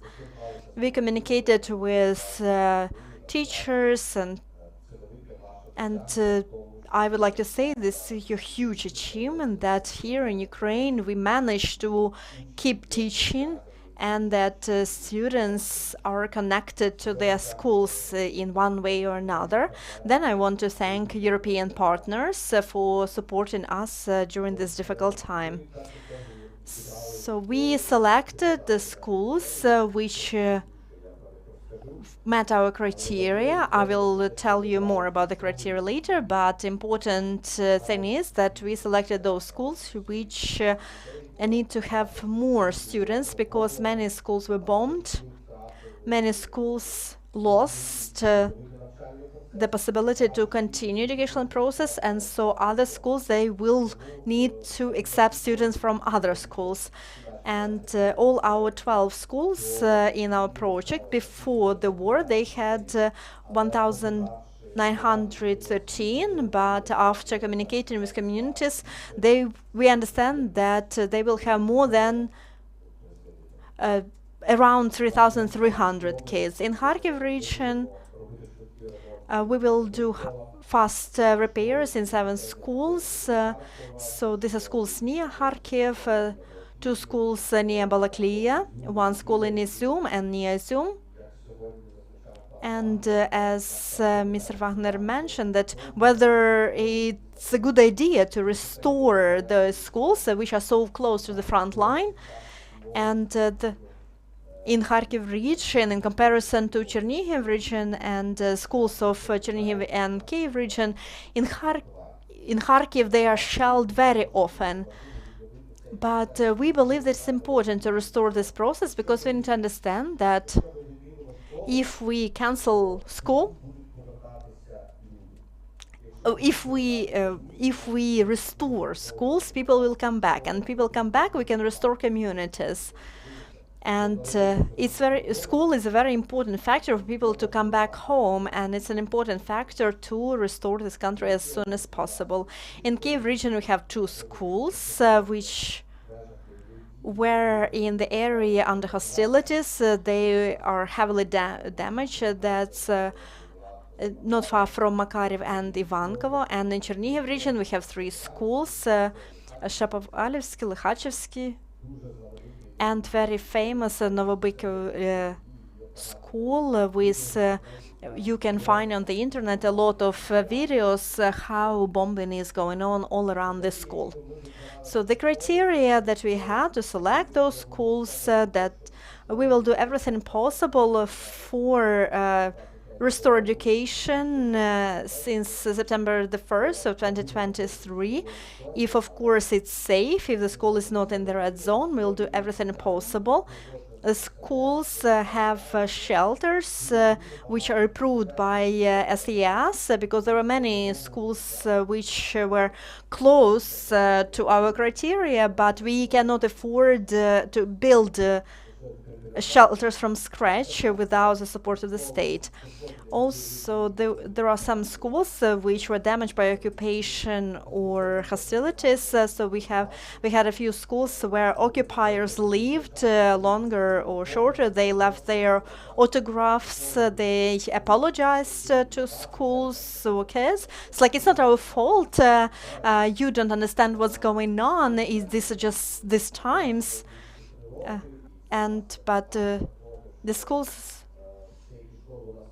some schools, they are becoming like this base schools, and some small schools, they need to be closed to support one big school to cover more kids. And of course, motivation of the staff. So we try to see the attitude of teachers and principals, whether they try to do more. We had a few schools which already opened offline education, even if repairs were not finished, even if there are some cracks in the walls. And the principal said that, I know that it's a violation. I know that prosecutor's office can open a case against me, but I want to open a school. I want the child to come to school today. And we had like tears in our eyes when we had this level of motivation. And we are planning to install 209 windows, 3 roofs, doors, the entrance doors and doors inside classrooms, also to repair classrooms, hallways, sometimes gyms. We restore power grid because in some schools it was in bad condition before invasion, but now it's even in worse condition because after explosions, and it's very difficult even sometimes to find like the old wires. And of course bathrooms, because it's about comfort, about the normality of the space for a child. In every school we ask whether they have access to hot water for washing hands. Some schools had it, sometimes it was damaged, but we want in every school where we're going to work for a child to wash hands with warm water. It's very important. And also we use the principle of build back better. It's an important part where we will do our best to make the school better, not as it's been mentioned, like with better paint or better construction materials, but also for the school to be the school which is developing, where they are going to use some good examples and best practices. Because we understand that we are not going back to the past. After the victory which is coming, we believe in the nearest future, we will wake up in a new country and we need to change the format of all the processes. And one of the important factors that's the uniqueness and importance of our approach is because we have a huge network of volunteers of Brave to Rebuild to accelerate and to make cheaper all the construction work.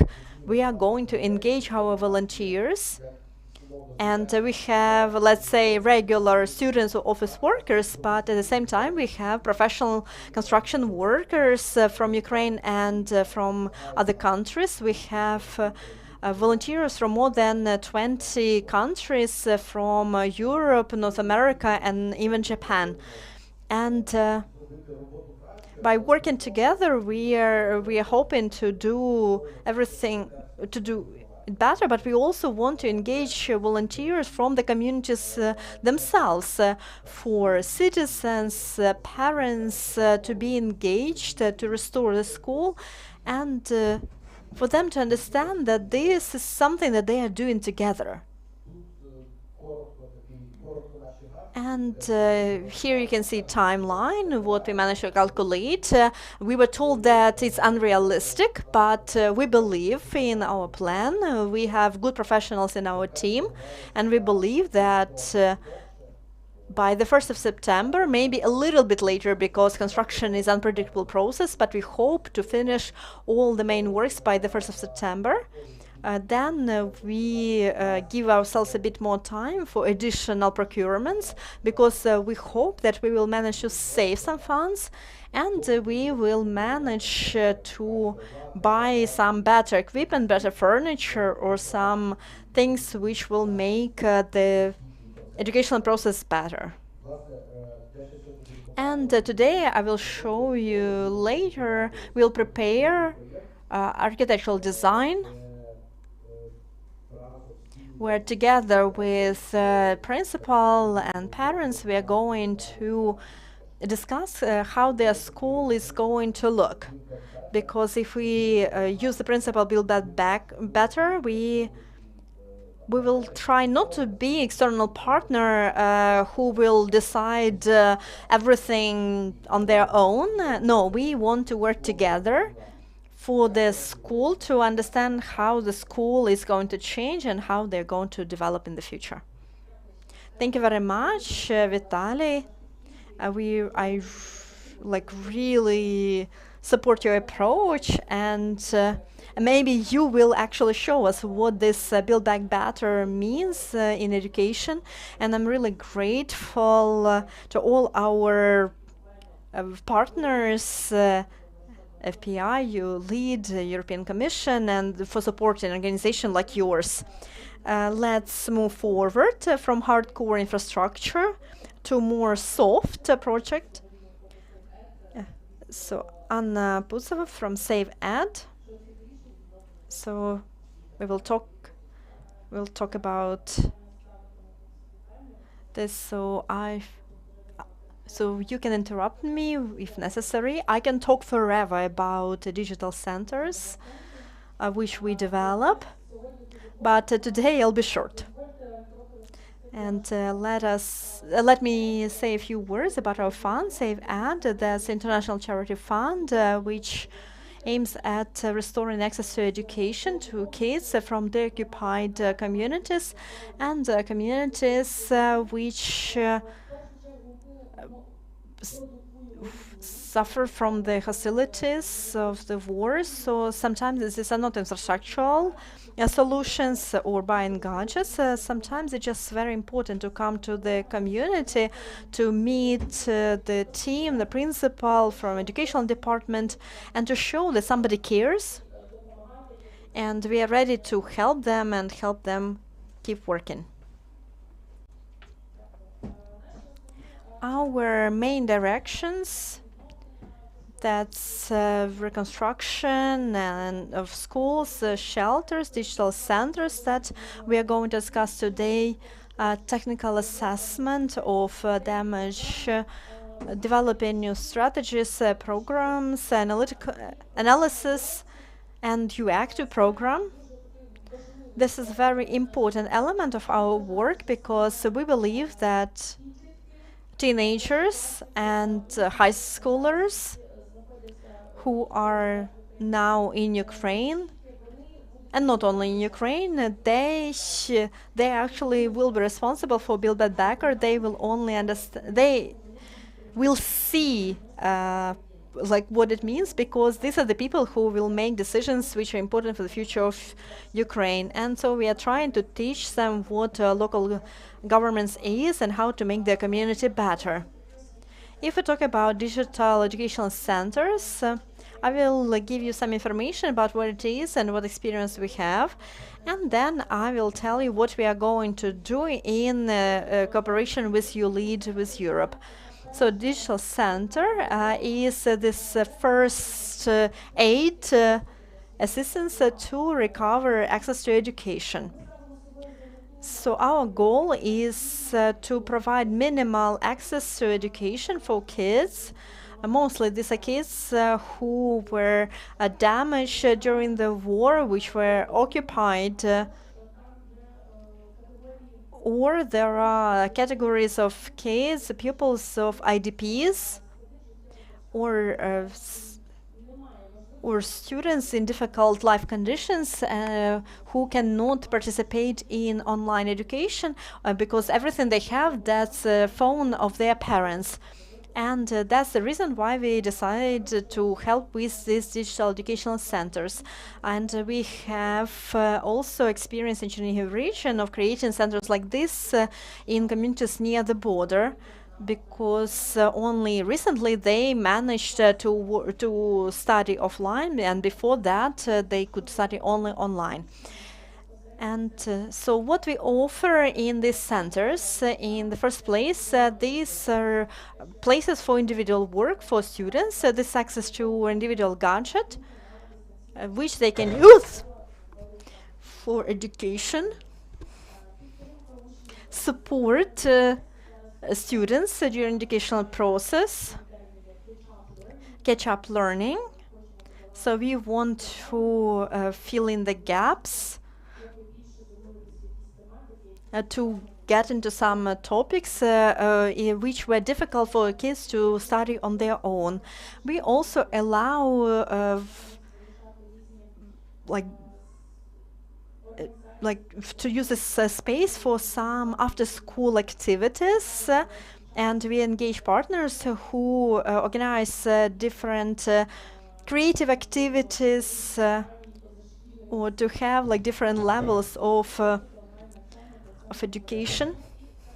And of course, it's very important to create this space for kids to understand that this process belongs to them, because we know that in every school there is a special room for staff, but there is no room for kids.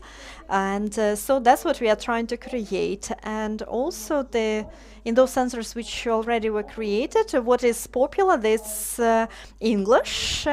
When we cooperate with Talking Cloud and Green Country, of course, art, board games.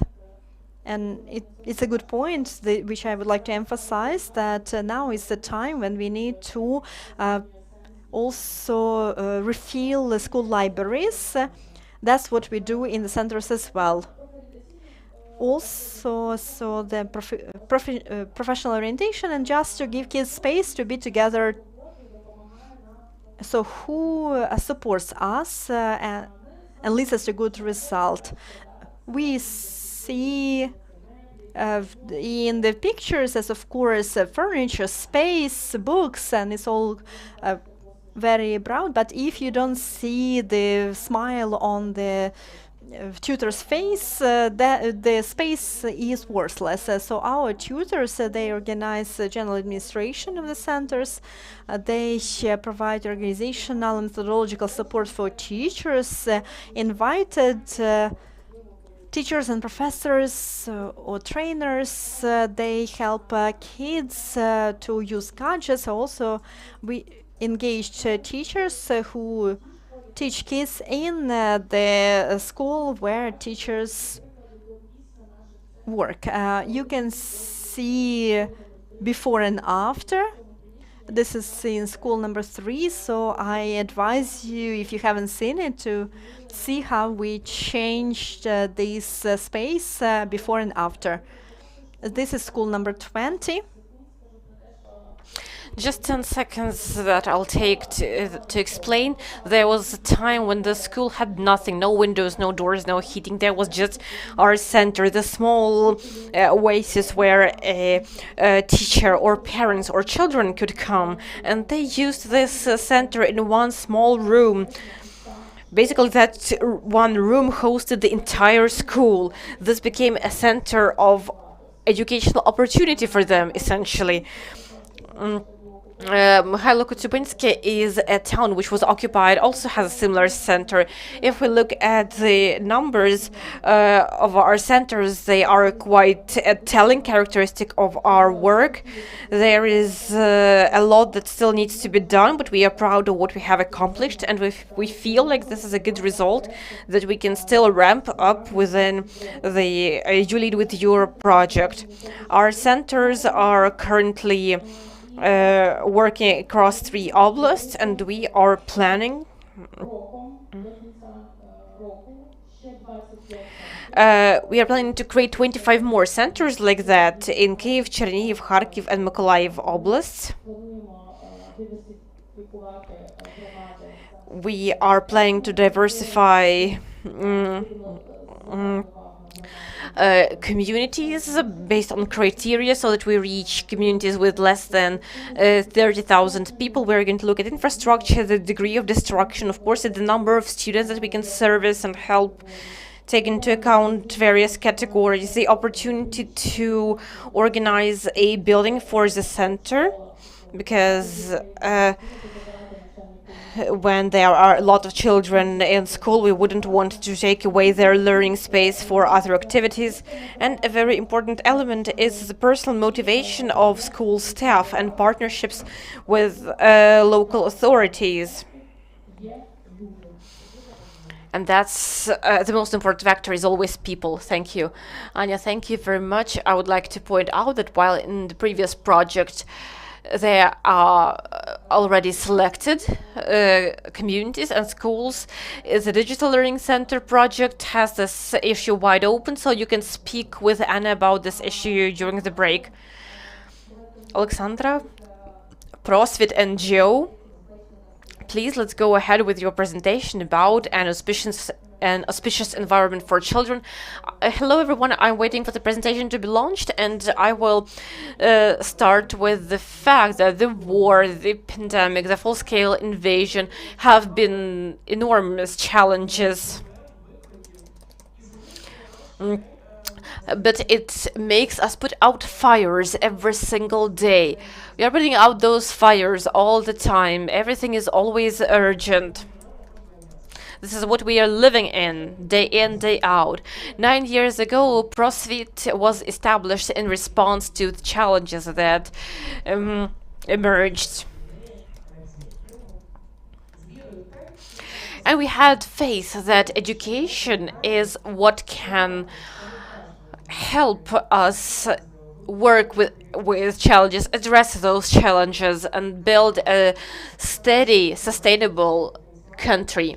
This is where we see our potential, and we have been working for 9 years now to ensure that education also has this capacity to develop the economy, to rebuild, to build in general, and to support people in this society, see them as subjects, as agents, as opposed to objects. We want people to unite and look for solutions to do something better in their country, in their community. As for the challenges, I guess this is just 1% of what we can discuss. Each of you, not just in education, but overall, can name 10 more slides with challenges that we are facing this year, we were facing last year, the previous years. Whether it be a pandemic or the full-scale invasion, challenges that can still expect us. But I want to remind everyone that education is about children and people who work in it. And in order to handle the challenges that we face, and in order to step away from putting out fires, we have to focus on security issues. This is the key challenge that we are facing so that the security system can work. We are going to speak with Yevhen, representative of the ministry today, and he said that it is not just about restoring access to education, it's also restoring education on site. And in order to achieve this, we have to work with security issues. But let's look at this formula. What does it mean? A child in safety. Is it enough to speak about the walls, about the building? What does this notion include? It is a safe adult, a safe environment, and these two components guarantee that the child will be safe. A safe adult is a confident, emotionally stable person who understands how they need to act and creates a safe environment for children.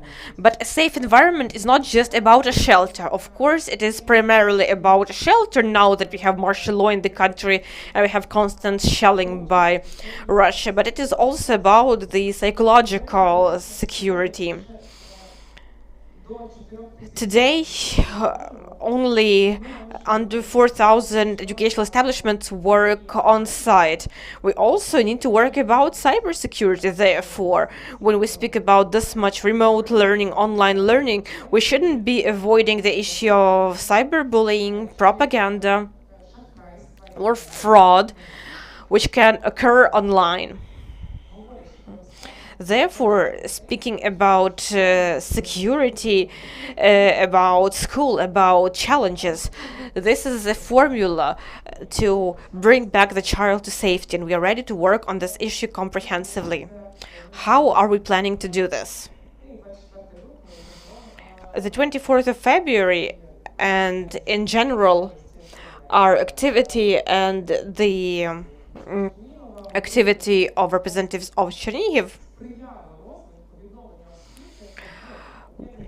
was about uniting efforts and rebuilding the educational ecosystem. We have to build a joint vision how to overcome these challenges. We need to communicate, to share experience. Anna said multiple times today that we need to share our vision of a shelter, share this experience, share that experience. And I feel like this is the most important thing that needs to be happening today. We need to be speaking about success stories. We need to share them, replicate them, and come up with further steps of how we can work with education. And that is why we developed the Pro-спільнота, Pro-community project. It is not just about building a safe space, but also a space which would be conducive to our children's learning. We see a lot of power in the managers on site, managers of education, managers of communities. And the mission of Prosvit is strengthening educators and educational institutions, and the purpose of this project is to support managers in education. Today we started our conversation with Olena, who introduced her school, and she shared how much she has done as the school principal, how much she has done together with her team and her educational facility. And that is the task of every manager working in Ukraine. This is not just about education, not just about the community, but every manager working with a certain teams, facing certain challenges and having to make certain decisions. So as the team of Prosvit, we believe it's important to support management in the educational sector, particularly in rebuilding a safe and conducive environment for children's learning. And first of all, we consider it important to support communities.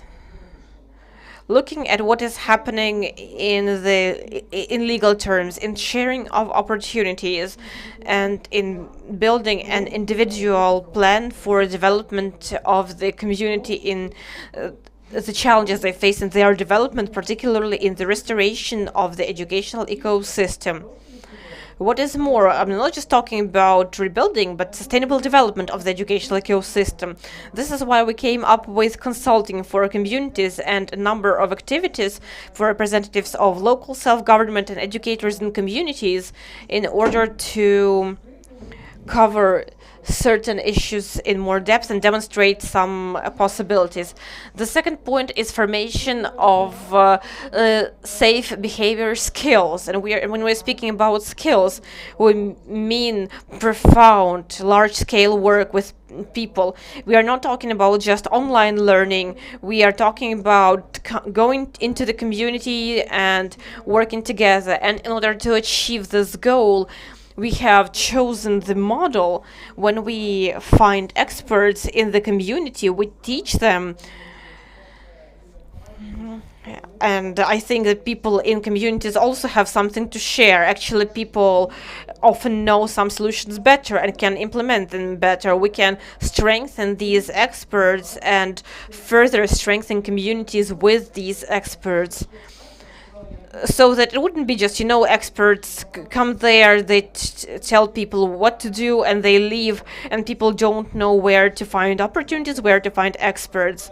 We want to train experts on site who can further support this work. I actually spoke a lot about putting efforts together, and our goal is to build a strong network of educational managers. In addition to this, we had crowdfunding at one point. It ceased to exist during martial law. And usually I told the authors of our draft projects, if you want to build a quality project for students, ask students what they need. If we speak about projects that we are funding and offering to schools now, I maintain the same model. Ask students, ask teachers, ask the school administration what they need to ensure that the school can work better. That is why we created an expert focus group of people to study the needs of communities and educators, how to act in this situation. And what are we going to get at the end? We will have 50 communities who will serve as an example of a safe space for education, over 160 trainings attended by over 1,000 participants who will further share this experience. These are trainings used directly for practicing skills of safe behavior and the ability to share this knowledge. Not just I studied there and that's it, but also the ability to pass this knowledge on. 30 experts who have already been selected on site, who will be ensuring support of communities, not just during the project, but also after its completion. That's why we try to choose experts in a way so that their current job would already have this component in a way which we will strengthen further, and they will be able to perform this role in a better, more large-scale way. Over 200 communities will get responses to over 1,000 individual questions and requests. But in order to ensure a more systemic approach, we are going to anonymize all this communication. These will be cases that we will be able to share, and we will have data that we can share with communities. This is also 1,428 громади in Ukraine, which are not currently under occupation. Okay, the number will be slightly lower, but I hope that we will get that number in the near future. They will receive security protocols, and over 7,000 educators will be attending educational events on the subject of security during the project. We are going to wrap it up with an online course which we will be ready to share with managers of education, so that everyone can come up with their own trajectory of a safe space in their community. Education is the strongest weapon which we can use to change this world. So let's use this weapon effectively. Thank you, Alexandra. Thank you very much. Actually, all three projects seem to be very helpful to each other, very complementary, and I hope that they will really help the schools they will work in. Colleagues, I am very thankful to you for listening. We are going to have a 20-minute coffee break now. What time is it? It's 1:15, so at 1:35 we are going to come back, and we are going to have a World Cafe format with our wonderful you-lead moderators. And so far, let's get some rest and process information that we got. See you in 20 minutes.